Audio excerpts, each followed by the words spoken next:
유다서. 이 책의 제목은 저자의 헬라어 및 히브리어 이름의 발음을 따라 지어졌습니다. 유다는 예수님의 네 형제 중 한 명이며 복음서에 그의 이름이 기록되어 있습니다. 이 형제들은 예수님이 죽으시기까지 아무도 그분을 메시아로 따르지 않다가 죽음에서 부활하신 것을 본 후에 그분의 제자들이 되었습니다. 결국 이들 모두는 초대 유대인 기독교 공동체의 지도자들이 되었고 유다는 순회 교사 및 선교사로 알려졌는데요. 이 사실은 유다서의 목적을 이해하는 배경이 되어줍니다.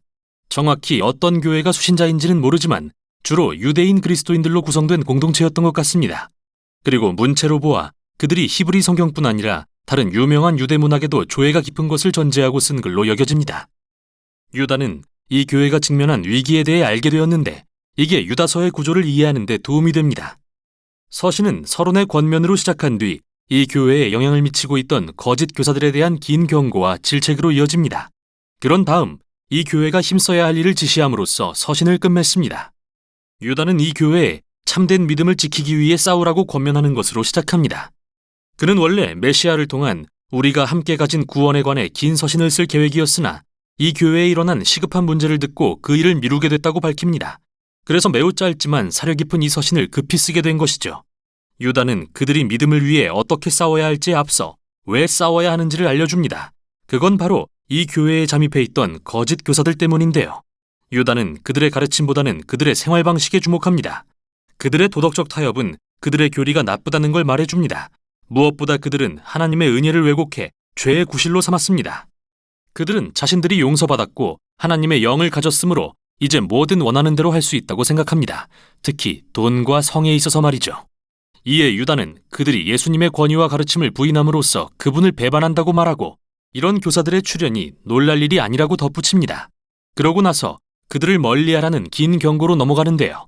먼저 그는 두 차례에 걸쳐 각각 세 가지 구약의 예를 듭니다. 첫 번째는 과거에 하나님의 심판을 받았던 반역한 자들에 대한 예입니다. 광야에서 하나님께 반역한 이스라엘 백성들, 자신들이 원했던 대로 된 그들은 외딴 광야에서 다 죽고 말았습니다. 이어서 그는 하나님의 심판날까지 어둠 속에 갇히게 된 천사들의 이야기를 꺼냅니다. 그는 유명한 유대 문헌인 에녹 일서에 해석된 창세기 6장의 이야기를 가리키는 것인데요. 거기에 나오는 하나님의 아들들은 하나님께 반역하고 여인들과 동침함으로써 그에 따른 심판을 받은 천사들을 가리킵니다. 유다는 이 이야기를 창세기의 소돔과 고모라의 멸망에 관한 세 번째 예와 연결합니다. 천사들을 강간하려 했던 난폭한 사람들의 이야기 말이죠.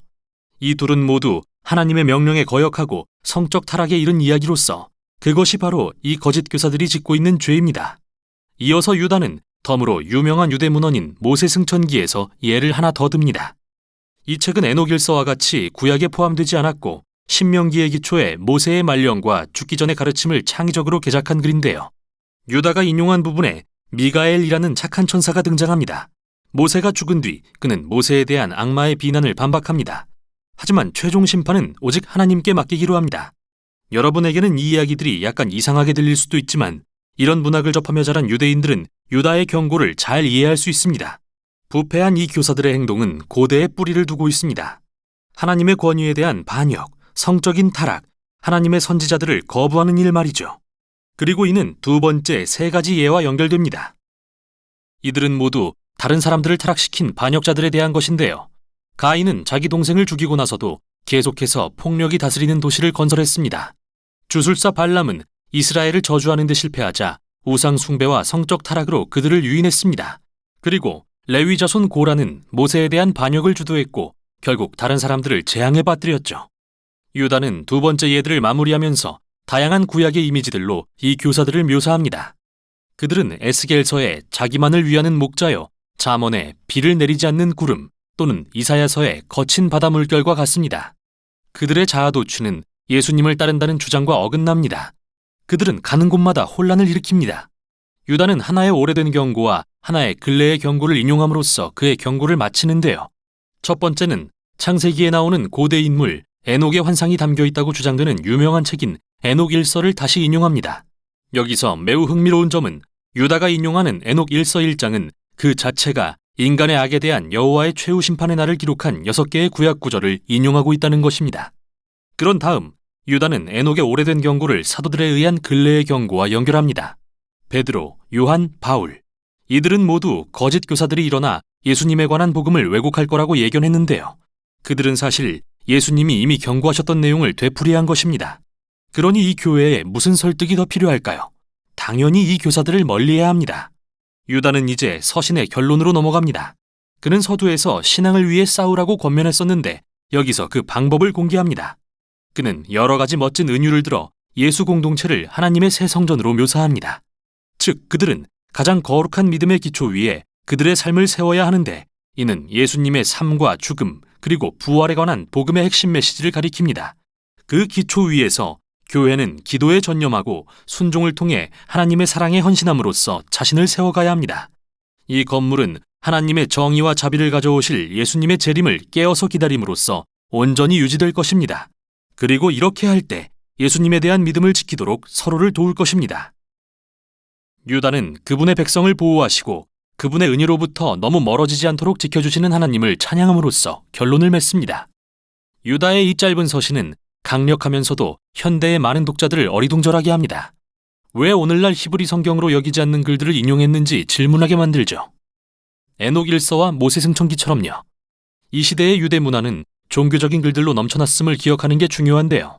예수님과 그분의 가족, 그리고 모든 초대 유대인 그리스도인들은 히브리 성경과 함께 성경에 기초하고 그로부터 영감을 받은 후대의 여러 책을 읽으며 자랐습니다.